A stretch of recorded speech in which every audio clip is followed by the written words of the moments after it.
12,918 గ్రామాలున్నాయి. గ్రామాలు గాని కలకలగాలితే ఆ గ్రామంలో బ్రహ్మాండమైన అభివృద్ధి అవుతుంది. 5 సంవత్సరాల్లో 92,000 కోట్ల రూపాయల నిధులు గ్రామ అభివృద్ధి కోసం ఖర్చు పెట్టిన పార్టీ తెలుగుదేశం పార్టీ. మీ ఆధ్వర్యంలో 25,000 కిలోమీటర్లు సిమెంట్ రోడ్లు వేశాం.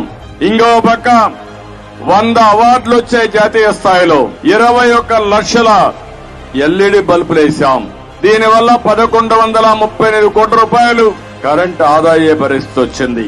2,115 అంగన్వాడీ బిల్డింగ్లు, పంచాయతీ బిల్డింగ్లు గాని, 5,885 అంగన్వాడీ భవనాలు గాని, 2,251 శ్మశాన వాటికలు గాని, 22 లక్షల మరుగుదొడ్లు కట్టడం గాని, 9,599 చెత్త నుంచి సంపద సృష్టించే కేంద్రాలు ఎస్టాబ్లిష్ చేయడం గాని, ఇవన్నీ కూడా మీ ఆధ్వర్యంలో చేశాం. గ్రామాల్లో 6 లక్షల ఫామ్ పాండ్స్ ని ఎక్కడికక్కడ మీరే తవ్వించే పరిస్థితికి వచ్చారు. భారతదేశంలో ఒక పటిష్టమైన వ్యవస్థ ఇప్పుడే అందరూ చెప్పారు.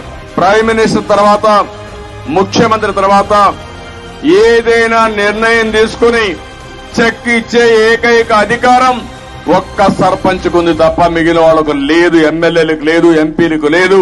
ఆ అధికారం మీకు ఇచ్చారు.